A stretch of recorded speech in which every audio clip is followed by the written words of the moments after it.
ప్రథములు అంటే ఎవరు? Municipal చైర్పర్సన్లు, municipal చైర్మన్లు 61% బీసీలే.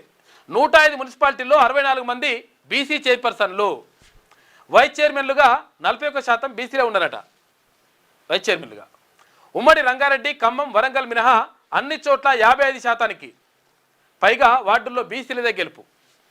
ఉమ్మడి రంగారెడ్డి, ఖమ్మం, వరంగల్ తప్ప మిగతా అన్ని చోట్ల 55% పైగా ఎవరు గెలిచినట్టే బీసీలే. 7 కార్పొరేషన్లో 4 బీసీ మేయర్లు. ఇది బీసీల చైతన్యానికి, బీసీ, ఎస్సీ, ఎస్టీ, మైనార్టీలు కలిసి పనిచేస్తున్నారనడానికి నిదర్శనం ఈ రిజల్ట్సే. ఇవి చూడాలి. 61% మున్సిపల్ పీఠాలు బీసీలకు దక్కినాయట. దక్కినాయట వాళ్ళు ఏదో బిచ్చమేసినవి కాదు, వీళ్ళు కొట్లాడి గుంజుకొని తీసుకొని బరాబర్ ప్రజల మద్దతుతోటి సాధించుకున్నాయి. ఇవన్నీ కూడా చూసిరుగా. ఇందాక సూర్యాపేటలో వట్టి జనాన్ని ఏం చెప్పిండు? మొత్తం కూడా ఆగమాగం జగన్నాథం. అసలు పార్టీ జెండానే పట్టుకున్న మనిషికి తీసుకుపోయి ధన్మని తీసుకుపోయి చేతిలో పెట్టేసిండ్రు. ఏది? మున్సిపల్ పీఠం అని. ఇక్కడ ఏది?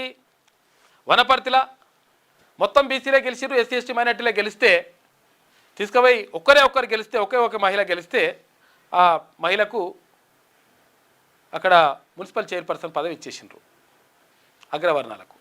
అంటే గంత ఏది అణచివేత తర్వాత ఇవి అన్నీ రకరకాలుగా రాజకీయాలు, కథా కామమిషి అన్నీ చేసినా కానీ దాంట్లో నుంచి వచ్చినట్టే వీళ్ళందరూ కూడా మునగాళ్ళు. ఈ బీసీలు ఎవరైతే ఉన్నారో వీళ్ళు మునగాళ్ళు. వీళ్ళు స్థానిక సంస్థల ఎన్నికల్లో వెనుకబడిన తరగతులు అంటే బీసీ వారు సత్తా చాటుతూనే ఉన్నారు. పంచాయతీ ఎన్నికల్లో అత్యధిక సంఖ్యలో సర్పంచ్, వార్డు సభ్యుల పదవులు దక్కించుకున్న బీసీలు తాజాగా జరిగిన మున్సిపల్ ఎన్నికల్లోనూ ఆధిపత్యం చూపారు.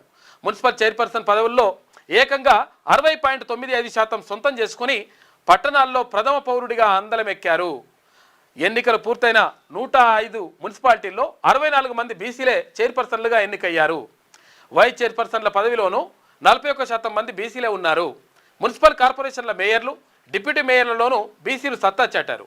7 కార్పొరేషన్లకు ఎన్నికలు జరగ్గా 4 కార్పొరేషన్లలో బీసీలే మేయర్ పదవులు దక్కించుకున్నారు. మొత్తం పదవుల్లో ఇది 57.14%. 7 మున్సిపల్ కార్పొరేషన్లు, 116 మున్సిపాలిటీలకు ఎన్నికలు నిర్వహించగా సోమవారం 7 కార్పొరేషన్లలో మేయర్, డిప్యూటీ మేయర్ పదవులతో పాటు 105 మున్సిపాలిటీలో చైర్పర్సన్లు, వైస్ చైర్పర్సన్ల పదవులు ఇస్తే అందులో మొత్తం కూడా బీసీలు అత్యధికంగా కనిపించారు. కాబట్టి ఇది బీసీల చైతన్యానికి ప్రతీకగా నిలుస్తూ ఉంది.